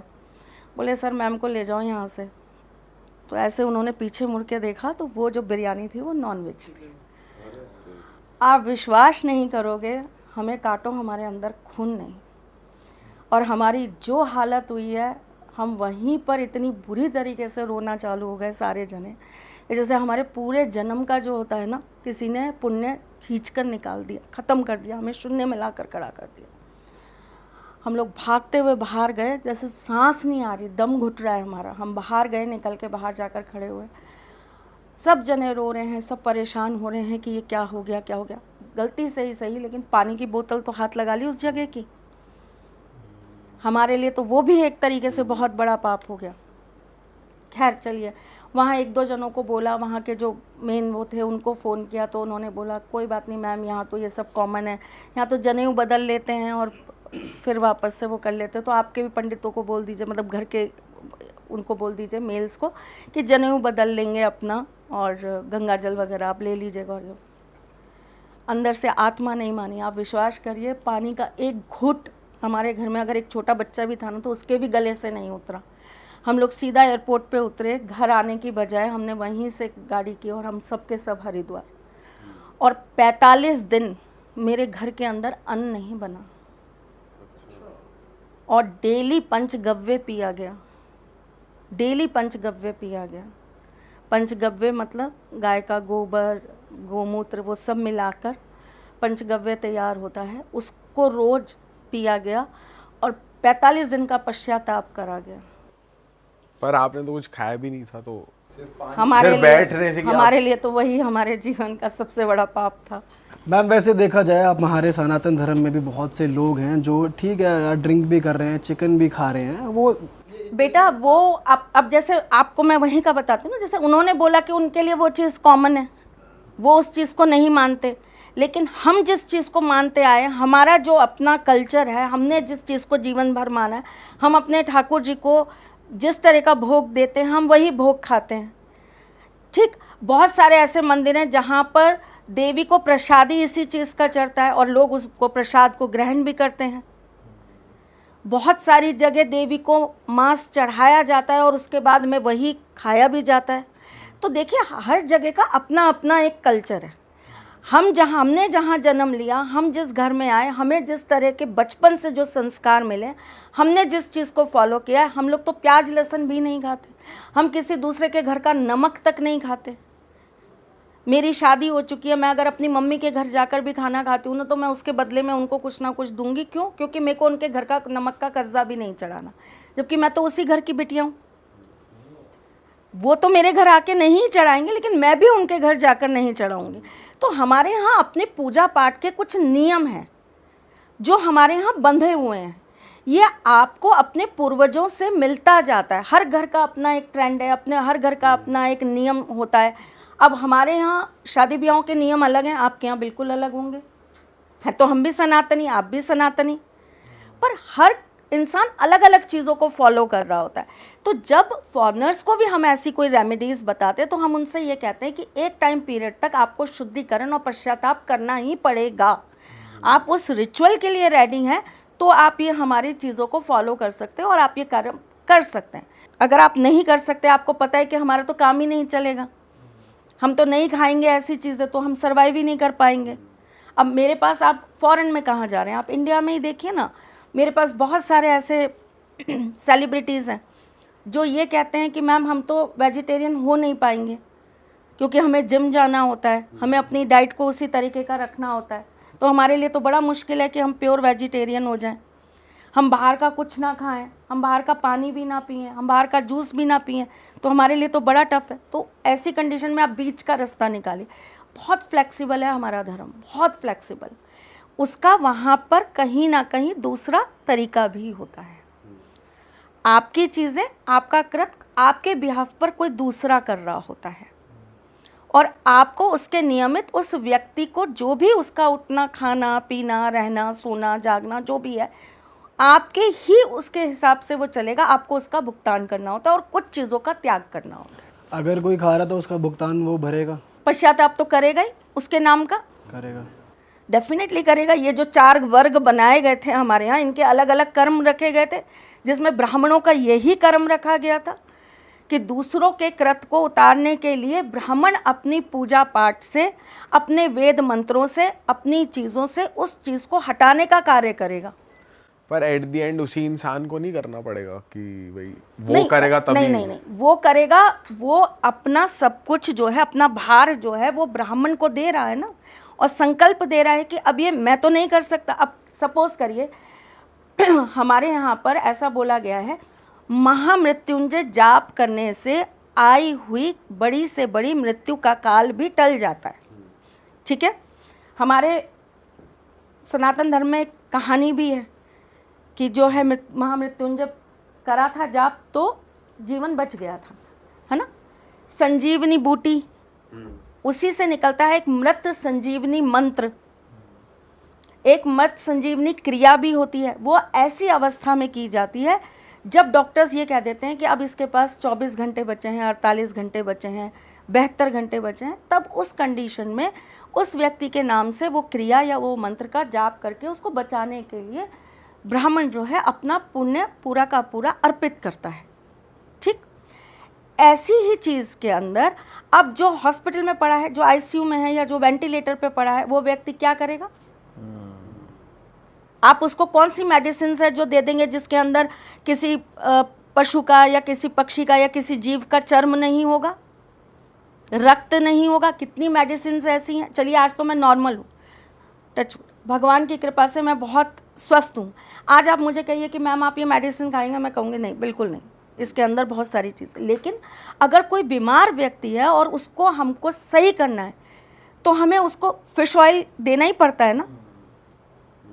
तो फिश ऑयल की अगर कोई कैप्सूल मैं किसी को बीमार व्यक्ति को दे रही हूँ तो मैं उससे कैसे ये कह सकती हूँ कि ये आप पाप के अंतर्गत कर रहे हो ये कार्य, अब आपकी पूजा नहीं हो सकती या आप ये रेमेडी नहीं कर सकते। वो अपना कृत, अपना भार जो है वो ब्राह्मण को दे देता है और ब्राह्मण जो है नियम संयम के साथ अपना भी करता है और उसका भी करता है। मतलब उसके भी पापों का पश्चाताप करेगा, उसके भी कर्मों का पश्चाताप करेगा, और चूंकि वो उसके वो जो कर्म है वो अपने ऊपर ले रहा है, अपने लिए भी करेगा। आप कभी बहुत डेप्थ में इसके लिए मैं आपको सजेस्ट करूँगी, आप किसी कर्मकांडी पंडित को कभी, ब्राह्मण को कभी बैठाइएगा अपने पॉडकास्ट में और उससे पूछिएगा, वो आपको अच्छी से ये सारी चीज़ें बताएंगे। इसके अंदर जो एक ब्राह्मण की दिनचर्या रखी गई है ना, जो सुबह के पाठ होते हैं, जो संध्या वंदन होती है, जो गायत्री जाप होते हैं, जो नियम से उनको पाठ करना जो उनके गुरुओं द्वारा बताया गया है, जो उनकी एक शैली है कि आपको ये सुबह करना होगा, उसके बाद ये पाठ करना होगा, इसके नियमित आपको इतने जाप करने होंगे, फिर आपको शाम को ये संध्या वंदन करना होगा, आपको जनेऊ हमेशा पहन के रहना पड़ेगा, आपको इन चीज़ों का पालन करना पड़ेगा, आपको इन चीज़ों का परित्याग कर देना पड़ेगा, आपको चुटिया रखनी पड़ेगी। बहुत सारी चीज़ें हैं जो आपको अपने जीवन में अपनाना होगा, जिनको आपको अपने साथ लेकर चलना होगा। उसका कारण क्या है कि वो अपने आप के अंदर वो चीज़ अर्जित कर लेते हैं कि वो किसी दूसरे को अगर उसका पाप उतारने के लिए कर्म कर रहे हैं तो वो अपना भी पश्चाताप करते जा रहे हैं साथ के साथ।